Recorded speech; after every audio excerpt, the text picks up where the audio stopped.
오늘 말씀의 제목은 수치당한 자의 마음을 헤아리시는 하나님, 수치당한 자의 마음을 헤아리시는 하나님입니다. 오늘 본문의 말씀은 일반적으로 있을 수 있는 사건입니다. 이 사건을 통해서 하나님의 마음을 알 수가 있습니다. 다윗이 이제 왕위가 든든해졌을 때에 암몬의 나하스 왕이 죽고 그의 아들 한운이 왕이 됐다는 말을 들었습니다. 그가 사울 왕으로부터 쫓겨다니던 시절에 나하스로부터 도움을 받았던 것 같습니다. 구체적인 내용은 성경에 나와 있지 않습니다. 그렇게 도움받았던 것을 기억하면서 사절단을 보내서 나하스의 죽음을 애도하고 조문하도록 합니다. 사절단을 보냈습니다. 그런데 사절단을 맞이한 암몬의 신하들이 이 사절단을 간첩으로 몰아세웠습니다.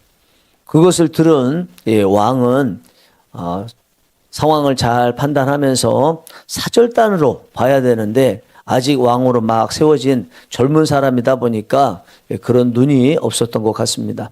그래서 간첩으로 몰아세운 후 그 사절단의 수염을 반쪽을 자르고 바지가 엉덩이 나올 정도로 잘라서 수치를 당하게 했습니다. 다윗이 이 소식을 들었습니다. 이 사절단이 다윗을 향해서 오고 있다는 말을 들었습니다. 아마 사절단이 암몬이 요단 동편에 있었는데 요단강을 건너서 가나안 즉 이스라엘 땅의 첫 번째 지역인 여리고 가까이 왔다는 소식을 들었던 것 같습니다. 다윗은 그들의 그 수치스러운 마음을 헤아리면서 그들이 왕궁으로 오지 말고 여리고에 있을 곳이 있는데 그곳에서 수염이 자랄 때까지 기다리라 말을 했습니다. 본문 말씀 다시 보겠습니다. 어떤 사람이 다윗에게 가서 그 사람들이 당한 일을 말하니라. 그 사람들이 심히 부끄러워하므로 다윗이 그들을 맞으러 보내 왕이 이르기를 너희는 수염이 자라기까지 여리고에 머물다가 돌아오라 하니라. 다윗이 그들의 마음을 이해한 거죠. 얼마나 수치스러울까 생각을 했을 것입니다. 이들이요, 두 가지 면에서 수치스러움을 당했죠. 하나는 수염이 반쪽 자라고 하나는 바지가 엉덩이가 나올 정도로 잘렸습니다. 사실 이 두 가지 중에서 가장 수치스러운 것은 바지가 엉덩이가 나올 정도로 잘린 것일 것입니다. 그러나 그 암몬에서 나오기만 하면 바지는 갈아입으면 됩니다. 그러면 바지에 대한 수치는 없게 됩니다. 이 문제는 수염이죠.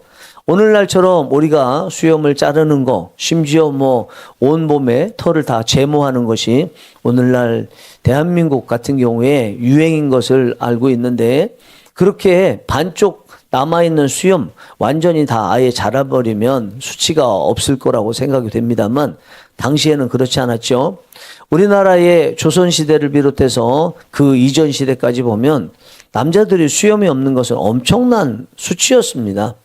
인데 이스라엘도 다 당시에 마찬가지였다고 합니다. 그 수염이 자를 수도 없고 내버려 둘 수도 없고 그런 상태에서 다윗에게 가게 된다면 이들은 추가적으로 더 많은 수치를 당할 것을 알고 다윗이 수염이 자랄 때까지 너희는 머물다가 와라 이렇게 말을 했습니다. 여러분 이 말씀 보면요 우리가 상대방을 배려하고 상대방의 수치를 당하지 않도록 해주는 것이라는 것은 기다려주는 것이라는 것을 알 수가 있습니다. 얼마까지 기다려줘요? 수염이 자랄 때까지 기다려주는 것이다. 지금 처음 사람들이 만났을 때 처음에 서로를 잘 모르지 않습니까? 실수도 많이 할 것입니다. 우리 교회 같은 경우에 새 가족이 들어오면 새 가족이 우리 교회에 대해서 잘 모르니까 실수할 수 있겠죠. 또 심지어 한 번도 교회를 다녀본 적이 없는 분들이 교회에 들어오게 되면 당연히 교회의 문화를 모르고 신앙이 없기 때문에 교회에서 기존 성도들이 보기에는 탐탁지 않게 보일 수 있을 것입니다. 그때 뭐 해야 된다고요? 수염이 자랄 때까지 기다려줘야 된다는 거예요. 우리 직장에서도 마찬가지입니다. 가족에도 마찬가지입니다. 또 계속 같이 지내고 있지만 어떤 사안이 생겼을 때는 그 사안에 대해서 옳게 분별하지 못하고 행동할 수 있습니다. 그때도 뭐가 필요하다고요? 수염이 자랄 때까지 기다려줘야 된다는 것입니다. 다윗이요, 이 사절단이 여리고에 머물도록 함으로써 이 사람들이 해야 될 일을 얼마 동안 공백으로 비워둘 수가 있습니다. 사절단으로 보낼 만큼 이들은 정무적으로 실력이 뛰어났던 사람들일 것입니다. 그들이 없으면 업무적인 공백이 있을 것임에도 불구하고 그들을 여리고에 머물도록 한 것은 그들의 마음을 헤아리고자 하는 모습이었죠. 여러분, 지도자라고 한다면 이런 헤아리는 마음이 정말 있어야 되겠다 하는 생각이 듭니다. 나중에 한우는 자기가 잘못했다는 것을 깨달았습니다. 잘못했다는 것을 깨닫고 나서 그가 취한 행동이 있습니다. 그것은 아람의 나하라임, 마아가, 아람의 두 나라가 연합되지 않고 나눠져 있었는데 나하라임과 마아가가 있었습니다. 두 나라와 소바라는 나라에 지원을 요청했습니다. 그리고 이들과 연합을 한 후에 다윗을 향해서 전쟁을 걸어왔습니다. 전쟁 결과로 다윗이 이기고 이들이 참패를 당했습니다. 얼마나 참패를 당했는지 오늘 본문이 속해 있는 역대상 19장 마지막 절에 보면 이 아람이 더 이상 암몬을 도우려고 하지 않았다라는 내용이 나옵니다. 대패를 한 거죠. 아람도 대패할 뿐만 아니라 암몬도 대패를 했다는 것을 의미하는 거죠. 왜 이런 일이 일어났습니까? 처음에 자기가 잘못했지만 잘못한 것에 대해서 다시 회개하고 돌이키지 않았기 때문에 그렇죠. 다윗은요, 오늘 본문의 말씀 포함해서 전체적으로 봤을 때 이 사절단에게 수치를 준 것에 대해서 전쟁을 할 마음은 없었던 것 같습니다. 그냥 나중에 또 다른 사절단을 보내서 그때 잘못한 것에 대해서 항의하는 수준으로 끝내려고 했던 것 같아요. 그런데 그들의 반응이 잘못한 것을 깨닫고 나서 회개하고 사과하기는커녕 오히려 다른 나라의 원조를 받아서 연합해서 다윗을 공격하는 공격적인 자세를 보이다 보니까 다윗이 같이 맞대어 전쟁에서 그들을 완전하게 격파를 시켰던 것입니다. 우리가 살아가면서 잘못할 수 있습니다. 그러나 그 잘못한 것에 대해서 무조건적으로 그 한 번의 잘못으로 인해서 벌을 받거나 그러지 않습니다. 하나님께서는요, 회개라는 방법을 주시죠. 그리고 사람에게는 사과라는 방법을 주시죠. 사람에게 잘못하면 사과하면 됩니다. 하나님께 잘못하면 하나님 제가 잘못했습니다 라고 회개하면 됩니다. 그러면 만회할 수가 있게 되거든요. 그런데 그렇게 사과하고 회개할 기회가 주어졌음에도 불구하고 사과하지 않는다든지 그냥 아무렇지도 않은 듯 다시 일상으로 돌아온다든지 아니면 공격적으로 하게 되면 큰 화를 오늘 본문에 있는 것처럼 당할 수도 있다는 것을 우리는 성경을 통해서 많이 알고 있습니다.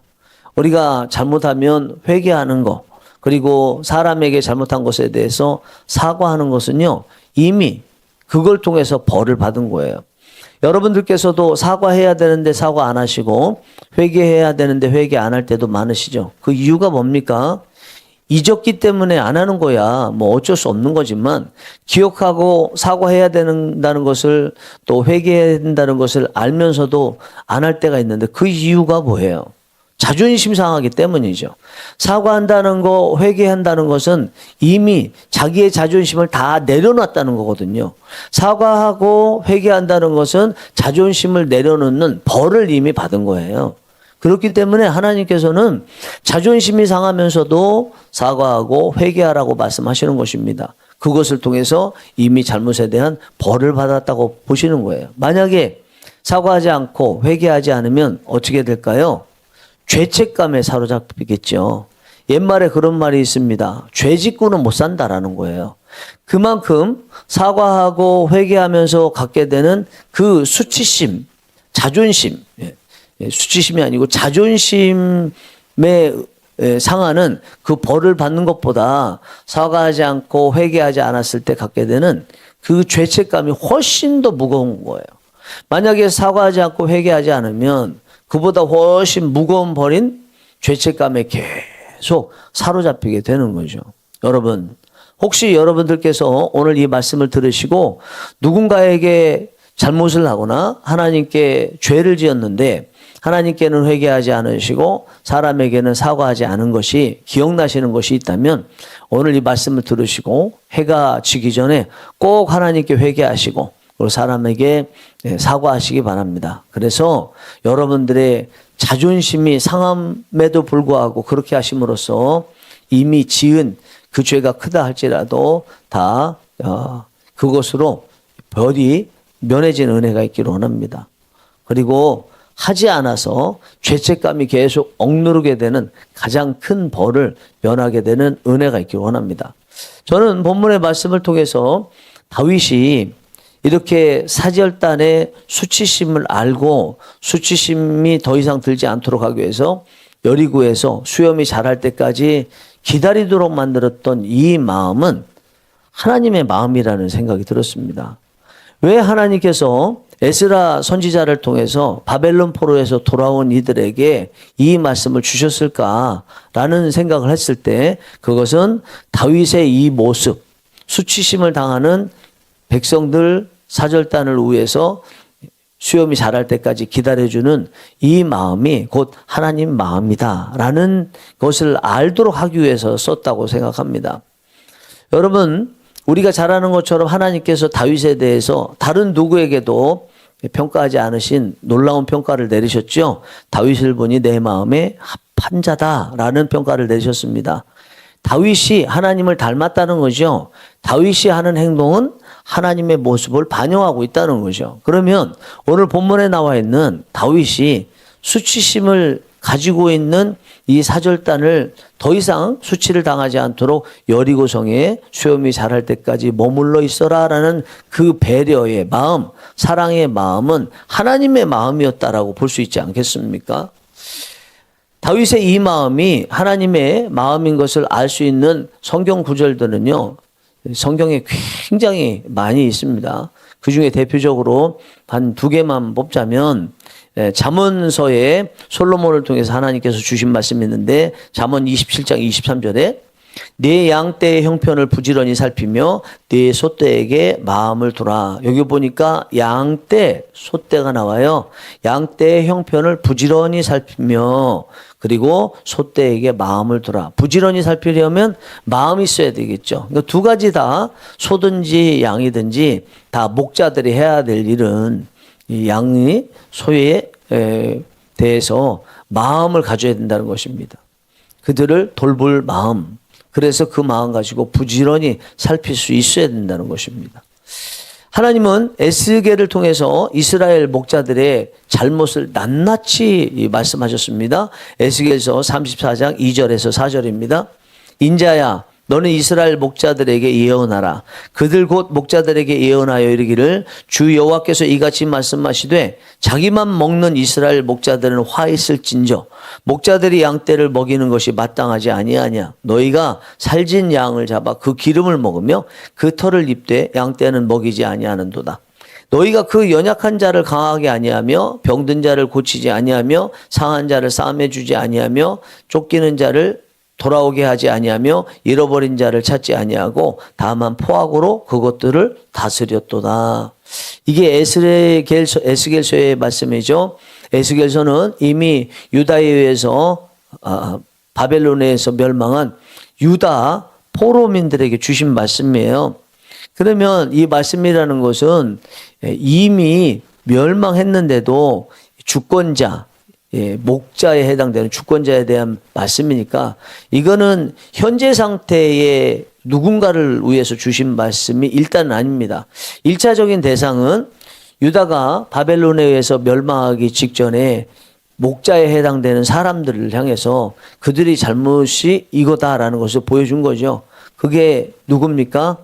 일단 왕이고요. 제사장이고요. 장로이고요. 그리고 여러 지도자들을 말하는 거죠. 이들은 양에 해당되는 백성들을 잘 보살폈어야 됐습니다. 이들의 형편을 살피고 몸이 아프다면 아프지 않도록 싸매주기도 하고 어딘가 흩어졌다고 그러면 데리고 오고 배가 고프다면 꼴을 줘서 먹도록 해야 되는데 오히려 그렇게 하지 않을 뿐만 아니라 이 양들을 잡아먹었다는 거예요. 이것이 유다가 멸망하기 직전에 이스라엘 지도자들의 모습이었다는 것입니다. 그런데 이 말씀 하시는 이유가 과거의 잘못을 그냥 알게 하시고자 하는 의도만 아니겠지요. 현재 당시에도 지도자들이 있었기 때문에 그 지도자들을 향해서, 그리고 앞으로 70년 만에 포로에서 돌아온다고 말씀하셨는데, 돌아왔을 때 지도자들이 이런 지도자여야 된다는 것을 말씀하시기 위해서 과거의 이야기를 하신 것 아니겠습니까? 그럼 오늘 본문에 나와 있는 내용이 그 바벨론 포로 70년 다 끝내고 돌아온 예루살렘에 있는 그 유다 백성들, 이스라엘 백성들에게 주신 말씀이니까, 이 말씀이 바로 딱 이들에게 주신 말씀인 거예요. 너희들 이제 지도자들이 생기게 됐는데, 지도자들은 멸망하기 직전에 지도자들과 다르게 이런 지도자가 되라라고 말씀을 하고 계신 것입니다. 오늘날 이런 목자가 있을까 생각해 봤을 때 드물겠죠. 정말 드문 것 같습니다. 저는 말할 것도 없고요. 이 나라에 대통령을 비롯해서 신앙인이 아니라 할지라도 비롯해서 이런 목자 거의 보기 드물죠. 교계에서도 목회자들 중 아마 드물 것이라고 생각합니다. 그러면 결국은 이 말씀은 우리 잘못됐다 이런 거를 일단 말하기 이전에 참 목자는 사람이 아니다, 하나님이시다라는 것을 말씀하기 위해서 이 말씀을 썼다고 볼 수 있겠죠. 실제로 좀 전에 에스겔서 34장 2절에서 4절에서 이 잘못된 유다의 지도자들에 대해서 말씀하신 하나님께서는 당신에 대해서 말씀하십니다. 11절에서 14절입니다. 에스겔서 34장 11절에서 14절. 주 여호와께서 이같이 말씀하셨느니라. 나 곧 내가 내 양을 찾고 찾되 목자가 양 가운데에 있는 날에 양이 흩어졌으면 그때를 찾는 것 같이 내가 내 양을 찾아서 흐리고 캄캄한 날에 그 흩어진 모든 곳에서 그것들을 건져낼 것이라. 내가 그것들을 만민 가운데서 끌어내며 여러 백성 가운데서 모아 그 본토로 데리고 가서 이스라엘 산 위에와 시냇가에와 그 땅 모든 거주지에서 먹이되 좋은 꼴을 먹이고 그 우리를 이스라엘 높은 산에 두리니 그것들이 그곳에 있는 좋은 우리에 누워 있으며 이스라엘 산에서 살진 꼴을 먹으리라. 아멘. 주 여호와께서 이같이 말씀하셨느니라. 나 곧 내가 내 양을 찾고 찾되. 이 에스겔서 34장 11절에서 14절에 은혜되는 이 말씀은요, 하나님이 하신다는 것입니다. 하나님께서 양을 찾으신다. 다시 이야기하면 하나님이 목자가 되신다는 거죠. 목자가 되셔서 흩어진 양들이 있으면 데리고 오실 것이고요. 그리고 꼴을 먹이실 것이라고 말씀합니다. 그리고 이제 꼴 먹을 뿐만 아니라 꼴을 다 먹은 다음에 비라든지 이슬이라든지 이런 것을 맞지 않도록 우리가 필요하잖아요. 근데 이 우리를 어디에 둔다고 말씀하시냐면 14절에 좋은 꼴을 먹이고 그 우리를 이스라엘 높은 산에 두리니, 우리를 이스라엘 높은 산에 둔다. 이스라엘 높은 산이 어디일까요? 1차적으로는 이 땅에서는 예루살렘을 말하는 거죠. 그러나 그것만이 아니죠. 천국을 말하는 거죠. 저 높은, 최고로 높은 3층천 천국에 두겠다. 하나님께서 목자로서 당신의 음성을 들을 줄 아는 참 양들을 데려다가 천국에 데려다가 놓겠다라는 말씀이 이 말씀인 거죠. 이것이요, 참 목자의 모습인 거예요. 그리고 하나님을 닮은 사람들이 참 목자인 거예요. 그런 사람들이 어떤 사람이라고요? 양들을 먹이는데 최종적으로 천국에 가서 하나님께서 주신 꼴을 먹을 수 있도록 하는 사람들이 참 목자라는 것입니다. 참 목자는요, 최종적으로 이렇게 하나님의 자녀들을 천국으로 데려가도록 만드는, 천국에 들어가 살 수 있도록 만드는 사람들이 참 목자인 거예요. 오늘날 목회자들이 어떤 목회자가 진짜 목회자냐, 진짜 얼만큼 잘했느냐, 그것까지는 모르지만 적어도 기본적으로 목적으로 삼고 목회를 해야 되는 그 목적이 온전한 사람이어야 되는 거죠. 그 온전한 목적은 양들인 우리 성도들을 천국에 들어가서 영원히 유일한 참 목자 되시는 하나님께서 주시는 꼴을 먹고 살도록 만들려고 하는 거죠. 그것을 위해서 나름대로 성경에 나와 있는 말씀 따라서 목양을 하는 사람, 이 사람이 일단 참 목자 안에 들어가는 사람이죠. 이상하게 계속 지금 세 번째입니다. 하나님께서 주시는 감동, 또 본문이 나오고 있고 하는 내용들이 보면 목회자들에 대한 이야기가 제가 계속 나오고 있습니다. 죄송하지만 의도한 것 절대로 정말 아닙니다. 저는 천국에 대한 마음이 있기 때문에 본문을 볼 때 천국이 보이게 되는데, 그리고 제가 그냥 억지로 끌어낸 것이 아닙니다. 이거 영적으로 다 이렇게 나오는 건데, 이상하게 오늘까지 해서 세 번째에 걸쳐서 참 목회자가 누구냐, 목회자에 대한 메시지를 전하게 됐습니다. 뭐 저는 괜찮고 다른 목회자들은 잘못됐고 이런 거 절대로 아닙니다. 그러나 적어도 하나님께서 저에게 주신 감동은 그건 것 같아요. 참 목자가 되야 된다. 그 참 목자는 성도들을 천국에 들여보내도록 하는 목적을 가지고 목회하는 목회자가 참 목자라는 감동을 주십니다. 여러분, 혹시 여러분들을 서운하게 하시는 분, 또 힘들게 하시는 분, 그런 분들이 있습니까? 그런 분들이 있으면 인간적으로 대하지 마시고요. 그들을 품으시기 바랍니다. 그리고 반대로 여러분들께서 누군가에게 잘못하시고 하나님께 죄를 지었다면 하나님 앞에 회개하시기 바랍니다. 그리고 여러분 자신을 하나님 앞에 양처럼 다 의탁하시기 바랍니다.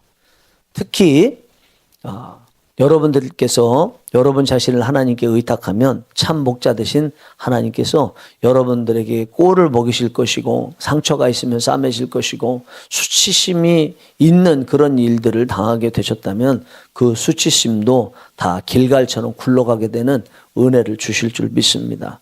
하나님께서 주시는 최고의 위로, 그것은 천국입니다. 천국의 소망을 두고 살게 되면 그때 모든 수치가 넘어갑니다. 여러분들이 오늘 말씀을 들으시고 이 천국에 대한 소망, 또 천국에 대한 가치를 다시 한번 발견하고 소망을 갖게 되는 은혜가 있기를 간절히 바랍니다. 기도하시겠습니다.